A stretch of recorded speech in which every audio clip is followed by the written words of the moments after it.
Hello everyone, स्वागत है आप सभी का हमारे यूट्यूब चैनल में। इस वीडियो में हम आज आप सभी को दो या दो से अधिक संख्याएं दी गई हैं तो उनका लघुत्तम समापवर्त कैसे ज्ञात किया जाएगा, इसको हम समझाने का प्रयास करते हैं। तो लघुत्तम समापवर्त ज्ञात करने का दो तरीका है। पहला है हमारा अभाज्य गुणनखंड विधि और दूसरा है विभाजन विधि। तो हम दोनों विधियों से इन संख्याओं का लघुत्तम समापवर्त कैसे ज्ञात करेंगे, आइए हम बारी बारी से समझाने का प्रयास करते हैं। तो यहाँ पर पहला हम तरीका बता रहे हैं। पहला हमारा है अभाज्य गुणनखंड विधि। अभाज्य गुणनखंड विधि, अभाज्य गुणनखंड विधि, गुणनखंड विधि। तो इस तरीके से हम अभाज्य गुणनखंड विधि से हल करने के लिए सभी का सबसे पहले हम अभाज्य गुणनखंड ज्ञात करते हैं। तो आइए हम यहाँ पर इसका अभाज्य गुणनखंड करते हैं। तो यहाँ देख रहे हैं, इसको 2 से काटना है हमें। जिस संख्या की इकाई के अंक 0, 2, 4, 6, 8 होता है वह 2 से कटेगी। तो यहाँ पर ये हमारा आ जाएगा 2 एकम 2, 2 अठे 16, 18 आ गया। फिर इसका करेंगे, फिर 2 से देख रहे हैं कटेगा, हम इनका अभाज्य गुणनखंड करेंगे और यहाँ 9 आ गया। अब 9 2 से नहीं कटेगा, ये 3 से कटेगा, तो 3 यहाँ 3 तिहाई 9। अब इस तरीके से अंतिम अभाज्य संख्या हमारी मालूम हो गई यहाँ पर। तो ये इसके अभाज्य गुणनखंड हो गए। इस विधि को हम गुणनखंड वृक्ष विधि से कैसे हम अभाज्य गुणनखंड करते हैं कहते हैं। अब यहाँ एक संख्या का हमारा अभाज्य गुणनखंड हो गया। अब उसी तरीके से दूसरी का करेंगे। यहाँ 60 है हमारा, देख रहे हैं 0 है, इकाई के स्थान पर 2 से कटेगा। सबसे पहले हम छोटी छोटी अभाज्य संख्या से काटने का प्रयास करते हैं। यहाँ पर 2 तिहाई 6, 30 हो गया। फिर 2 से इसको काटेंगे। अब यहाँ 30 में 2 से भाग देंगे तो 15 आएगा। अब ये 2 से नहीं कटेगा। अब 2 से बड़ी अभाज्य संख्या 3 है, तो 3 से ये कटेगा 3, और यहाँ 3 पचे 15। अब इसका भी हमारा अभाज्य गुणनखंड हो गया। अब आइए अगली संख्या का देखते हैं। यहाँ हमारी अगली संख्या है 84। अब 84 को हम फिर देख रहे हैं 2 से कट जाएगा, 2 से काटेंगे तो यहाँ हमारा 2 चौके 8 और 2 दूनी 4, 42 हो गया। फिर देख रहे हैं 2 से कटेगा। अब यहाँ 2 दूनी 4, 2 एकम 2। अब ये 2 से नहीं कटेगा, अब 3 से कटेगा, 3 लिख देंगे। यहाँ 3 सते 21 लिख देंगे। तो इस तरीके से हमारा इसका भी अभाज्य गुणनखंड हो गया। अब हम अगली संख्या देख रहे हैं 90 हमारा है। तो 90 का भी हम अभाज्य गुणनखंड कर लेते हैं। यहाँ 90 लिख लेंगे। यहाँ देख रहे हैं ये 2 से कटेगा, तो 2 से इसको काटेंगे। 2 चौके 8, 2 पचे 10, 45 आ गया। अब 2 से नहीं कटेगा, अब 3 से इसको काटेंगे। 3 एकम 3, 1 4 15 आ जाएगा। फिर 3 से काटेंगे, 3 एकम 3, 3 पचे 15। अब 5 से नहीं कटे, अब किसी से नहीं कटेगा ये। तो इस तरीके से अब हम ये जो हमारी संख्याएं दी गई थी इनका अभाज्य गुणनखंड निकाल लेंगे। तो यहाँ 36 बराबर हमारा हो गया, 36 का अभाज्य गुणनखंड हमारा हो गया 2 गुणे 2 गुणे 3 गुणे 3। तो इस तरीके से इसको हम लिख लेंगे। अब 60 का हमारा अभाज्य गुणनखंड हो गया, तो इसका हो जाएगा 2 गुणे 2 गुणे 3 गुणे 5। फिर हमारा 84 का आ जाएगा, 84 का लिख लेंगे। 84 बराबर 2 गुणे 2 गुणे 3 गुणे 7। अब इसी तरीके से 90 का हमारा आ गया है, 90 का लिख लेंगे। 90 का अभाज्य गुणनखंड हो गया 2 गुणे 3 गुणे 3 गुणे 5। अब इन संख्याओं का हमें लसा निकालना हो तो इसका एक तरीका है कि सबसे पहले दी गई संख्याओं में हम अभाज्य गुणनखंड करते हैं। तो ये तो काम हो गया। उन सभी अभाज्य गुणनखंडों को सबसे अधिक बार जिस संख्या का गुणनखंड आया है उसको लिख लेंगे। अब यहाँ लिखेंगे हम LCM। अब यहाँ देख रहे हैं 2 किसमें सबसे अधिक बार आया है। तो यहाँ पर 2 बार आया है, यहाँ भी 2 बार आया है, यहाँ भी 2 बार आया है, यहाँ 1 बार आया है। तो देख रहे हैं इनमें चारों संख्याओं में 2 अधिकतम 2 बार आया है। तो यहाँ 2 गुणे 2 ले लेंगे। अब यहाँ फिर 3 को देख रहे हैं, 3 इसमें 2 बार आया है, इसमें भी 2 बार आया है। तो 2 बार से अधिक नहीं आया, तो इसलिए इसको भी लिख लेंगे 3 गुणे 3। अब यहाँ 5 देखेंगे। अब यहाँ ध्यान रहे कि शेष संख्याओं को भी हम लिख लेते हैं। यहाँ 5 है और यहाँ 7 है, तो इसको भी हम लिख लेंगे, गुणे 5 और गुणे 7। अब इन सभी का हम गुणा कर लेंगे तो हमारा अभीष्ट लघुत्तम समापवर्त आ जाएगा। तो यहाँ 2 का गुणा 2 में करेंगे, 2 दूनी 4, 3 12, 12 25 60 हो जाएगा। 60 में 3 से गुणा करेंगे तो 180 हो जाएगा। अब फिर 180 में हम 7 से गुणा करेंगे तो 18 7 126 हो जाएगा, और 126 से एक जीरो बढ़ा देंगे यहाँ, तो हमारा 1260 आ गया। यही जो दी गई संख्याएं हैं इनका अभीष्ट लघुत्तम समापवर्त होगा। अब इसी विधि से हम आप सभी को महत्तम समापवर्तक भी ज्ञात करना बता सकते हैं। तो यहाँ पर देखिए, महत्तम समापवर्तक को अंग्रेजी में HCF कहते हैं, हाईएस्ट कॉमन फैक्टर। अब महत्तम समापवर्तक निकालने के लिए हम इनके जो गुणनखंड आए हैं उनको देखते हैं जो सब में है। तो यहाँ पर देख रहे हैं 2 का 2 बार गुणा किया गया, इसमें भी है, इसमें भी है, इसमें लेकिन एक ही बार है। तो जो सबसे कम बार आता है उसी को हम लिखते हैं। तो यहाँ 2 हो गया, 2 इसमें है। अगर मान लीजिए 2 गुणे 2 लिख देंगे तो इसमें एक ही बार आया है तो कॉमन नहीं है। अब यहाँ पर 3, पहले वाले में 2 बार आया है, दूसरे वाले में 1 बार आया है, इसमें भी 1 बार आया है, तो 3 कॉमन है, तो गुणे 3 लिख देंगे। जो कॉमन होता है उसी को लिख लेते हैं।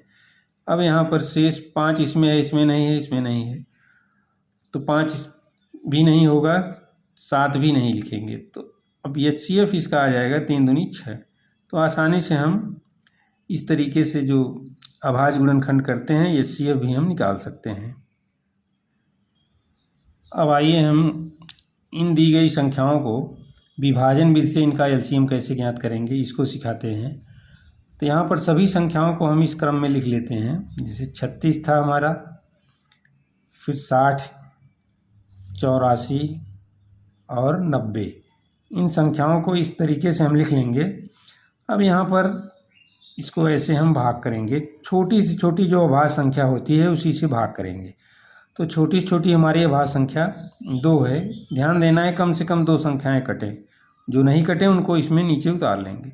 यहाँ 2 से जब भाग देंगे तो हमारा हो जाएगा 36 में 2 से भाग देंगे तो 18 हो जाएगा, 60 में 2 से भाग देंगे तो हमारा 30 हो जाएगा, ये हमारा हो जाएगा 42, और ये हमारा हो जाएगा 45।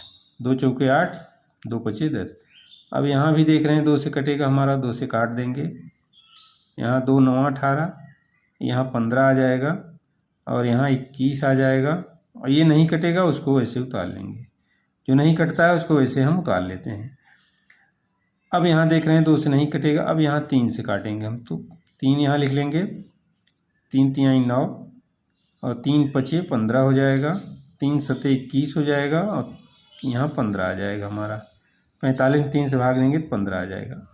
अब भी इसको हम 3 से काटेंगे, तो यहाँ 3 एकम 3, यहाँ 5 उतार लेंगे, यहाँ 7 उतार लेंगे, और 3 पचे 15। अब यहाँ देख रहे हैं 5 से कटेगा, 3 से अब नहीं कटेगा, अब यहाँ 5 लिख देंगे।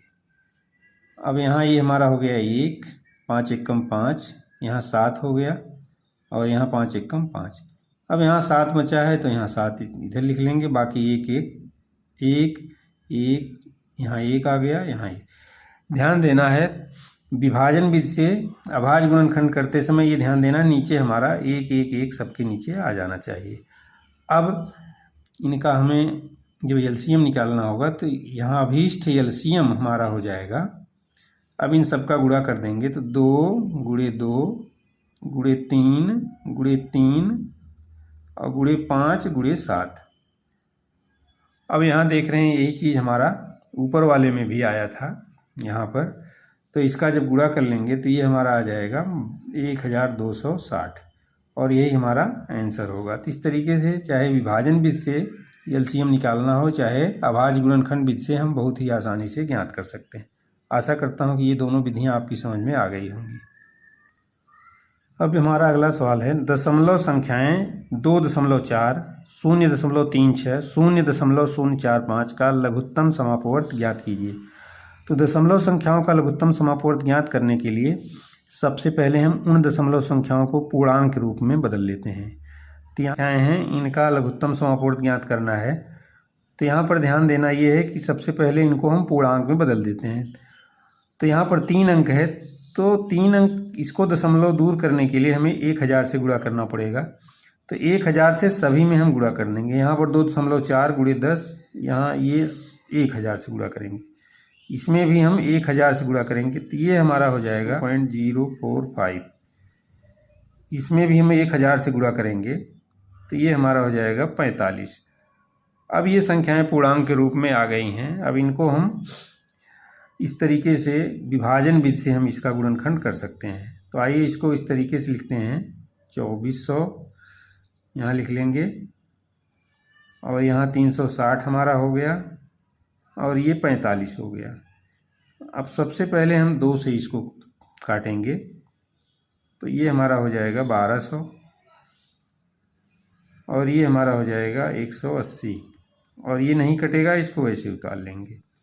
फिर अभी 2 से कट रहा है, इसको काटेंगे, तो ये हमारा 600 हो गया, और ये 90 हो गया, और ये 45 हो गया। ध्यान देना है जो भागफल होता है उसी को यहाँ नीचे लिखते हैं। फिर 2 से काटेंगे, तो ये हमारा 300 हो गया, और ये हमारा हो जाएगा 45, और यहाँ ये 45 हो गया। अब भी इसको हम 2 से काटेंगे, तो यहाँ पर ये हमारा हो जाएगा 150, और यहाँ ये 45 है, और ये भी 45, इसको लिख लेंगे जो नहीं कटेगा। फिर इसके बाद अब हम फिर 2 से काटेंगे, तो ये हमारा 2 सत्ते 14, 2 पचे 10, 75 हो गया, यहाँ 45, और यहाँ भी 45 हो गया। अब ये देख रहे हैं 3 से कटेगा, तो 3 से इसको काट लेते हैं हम। तो यहाँ 3 दूनी 6, 3 पचे 25 आ गया, यहाँ 45 में 3 से भाग देंगे 15 आएगा, यहाँ भी 15। अब भी ये 3 से कटेगा, तो इसको हम यहाँ 25 नहीं कटेगा तो 25 उतार लेंगे। यहाँ 3 पचे 15, और यहाँ भी 3 पचे 15। अब यहाँ पर इसको हम 5 से काट लेते हैं। इसको जब 5 से काटेंगे तो 5 पचे 25 हो जाएगा, और यहाँ 1 और यहाँ 1 हो गया। अब यहाँ पर फिर 5 से काटेंगे, अब यहाँ 1 आ गया, और यहाँ भी हमारा 1 आ गया, और यहाँ भी 1 आ गया। तो यहाँ देख रहे हैं नीचे हमारा सब में 1 आ गया, तो हमारा गुणनखंड हो गया। तो अब इन संख्याओं का लघुत्तम समापवर्त हमारा हो जाएगा अभीष्ट लघुत्तम समापवर्त। हमें लघुत्तम समापवर्त निकालना है, तो लघुत्तम समापवर्त बराबर, अब यहाँ इनको गुणा कर देंगे। जितना भी हमने अभाज्य गुणनखंड किया है, तो इसका गुणा कर देंगे, तो हमारा हो जाएगा 2 गुणे 2 गुणे 2, 2 1 2 3 4 5, 5 बार आया है, तो 2 को हम 5 बार लिख देंगे। फिर 3 हमारा 2 बार आया है, 5 2 बार आया है, गुणे 3 और फिर 5 2 बार आया है, तो इसको हम गुणे 5 कर देंगे, गुणे 5 और गुणे 5। अब यहाँ पर सबका हम गुणा कर लेंगे, तो 2 दूनी 4, 4 दूनी 8, दूनी 16, दूनी 32 हो गया। तो 2 का गुणा किया हमने, 32 हो गया। अब यहाँ 5 का गुणा करेंगे, 5 पचे 25, और 25 का गुणा जब 9 में करेंगे, 3 तिहाई 9, तो 25 नवैया हो जाएगा 225। अब इसका हम गुणा और आसानी से कर सकते थे, तो यहाँ पर इसको लिख लेंगे 225 गुणे 32। यहाँ 2 पचे 10 हो जाएगा, 2 दूनी 4, 1 5 हमारा हो गया, और 2 दूनी 4, यहाँ 4 हो गया। फिर 3 से 3 पचे 15, 3 दूनी 6, 1 7 हो गया, 3 दूनी 6 हो जाएगा। अब यहाँ इसको गुणा कर लेंगे, 5 5 10 की 0, 7 4 11, 1 12 हो जाएगा, यहाँ पर 6 और 1 7 हो गया, तो 7200 यही हमारा इसका गुणनफल आ गया, 7200। अब यहाँ ध्यान देना है, हमने 1000 से सब में गुणा किया गया था, तो 1000 से इसमें भाग भी कर देंगे, तो ये हमारा लघुत्तम समापवर्त आ जाएगा 7.2। तो इस तरीके से जो दशमलव संख्याएं होती हैं उनका हम लघुत्तम समापवर्त दशमलव को दूर करके आसानी से ज्ञात कर लेते हैं। आशा करता हूं कि ये सवाल आपकी समझ में आ गया होगा। अब ये हमारा अगला सवाल है 3 की घात 3, 3 की घात 7, 3 की घात 12, 3 की घात 17 इसका लघुत्तम समापवर्त ज्ञात करना है। तो यहाँ पर ध्यान देना है, अगर आधार समान है, समान आधार वाली संख्याओं जो घात के रूप में दी गई उनका लघुत्तम समापवर्त बहुत ही आसान होता है। तो इनका हम लघुत्तम समापवर्त जब लिखेंगे, यहाँ जो संख्या सबसे अधिकतम घात वाली होती है वही उनका लघुत्तम समापवर्त होता है। तो यहाँ पर देख रहे हैं 3 की सबसे अधिकतम घात वाली संख्या ये है, तो यही हमारा लघुत्तम समापवर्त हो जाएगा 3 की घात 17 और यही हमारा आंसर हो जाएगा। तो अगर संख्याएं घात के रूप में दी गई हैं उनका लघुत्तम समापवर्त हम आसानी से इस तरीके से निकाल सकते हैं। अब ये अगला सवाल है, यहाँ पर घातें ऋणात्मक दी गई हैं। तो 5 की घात ऋण 9, 5 की घात ऋण 7, 5 की घात ऋण 14 इसका लघुत्तम समापवर्त ज्ञात करना है। तो जब घातें ऋणात्मक संख्या के रूप में दी गई हैं तो इनका लघुत्तम समापवर्त हम जब ज्ञात करते हैं तो जो सबसे बड़ी घात वाली संख्या होती है वही होता है। तो यहाँ पर सबसे बड़ी घात वाली संख्या हमारी 5 की घात ऋण 9 है। तो लघुत्तम समापवर्त होगा 5 की घात ऋण 9। यहाँ ध्यान देना है, हम जब ऋणात्मक घात होता है तो जो सबसे छोटी संख्या होती है वही बड़ी होती है। या तो इसको हम इस तरीके से भी देख सकते हैं, इसको जब हम धनात्मक संख्या के रूप में लिखेंगे तो 1/5 की घात 9 हो जाएगा और इसका मान हो जाएगा 1/5 की घात 7 हो जाएगा और इसका मान हो जाएगा 1/5 की घात 14। अब यहाँ देख रहे हैं आधार समान है, अंश जब समान होता है तो जिस भिन्न का हर छोटा होगा वह भिन्न बड़ी होगी। तो यहाँ पर इसका यहाँ 5 की घात 9 सबसे छोटा है तो इसलिए यह भिन्न सबसे बड़ी होगी। तो यहाँ 5 की घात ऋण 9 सबसे बड़ी है, तो यही इसका लघुत्तम समापवर्त होगा। अब यहाँ पर देख रहे हैं अगला सवाल हमारा है, अगर दी गई संख्याओं के आधार और घात दोनों असमान हैं तो इनका गुणनफल ही समापवर्त होता है। तो अभीष्ट लघुत्तम समापवर्त ये हमारा हो जाएगा 2 की घात 3 गुणे 3 की घात 2। आइए इसका हम गुणनफल ज्ञात कर लेते हैं। 2 की घात 3, 2 का 3 बार गुणा करेंगे तो ये 8 आ जाएगा। 3 का 2 बार गुणा करेंगे तो 3 तिहाई 9 हो जाएगा हमारा। तो अब इसका जब गुणनफल ज्ञात करेंगे तो 9 × 8 = 72। तो 72 ही इन दो संख्याओं का लघुत्तम समापवर्त होगा। आशा करता हूँ कि ये भी सवाल आपकी समझ में आ गया होगा। तो इस तरीके से घातांक से संबंधित जो महत्वपूर्ण सवाल आते हैं उनका हम लघुत्तम समापवर्त कैसे ज्ञात करेंगे, इन उदाहरणों के द्वारा हमने समझाने का प्रयास किया है। आइए अगला सवाल देखते हैं। अब यहाँ पर हमारा अगला सवाल है 3 की घात ऋण 2, 2 की घात ऋण 5, 4 की घात ऋण 3 का लघुत्तम समापवर्त ज्ञात करना है। तो यहाँ पर अगर आधार कोई संख्या है उसका घात ऋणात्मक है तो उसको हम भिन्न के रूप में इस तरीके से लिख लेंगे, 3 की घात 2 ये हो जाएगा। इसको हम भिन्न के रूप में लिखेंगे तो 1/3 की घात 2 और यहाँ अब लिखेंगे 1/2 की घात 5 हो जाएगा हमारा। अब यहाँ लिखेंगे 1/4 की घात 3। तो इस तरीके से हम जो घातांक ऋणात्मक दिए गए हैं उनको धनात्मक के रूप में बदल लेते हैं। अब आइए इसको हम इसका मान निकालेंगे तो ये हमारा हो जाएगा 1/3 की घात 2। 3 की घात 2 का मतलब 3 × 3 ये 9 हो जाएगा।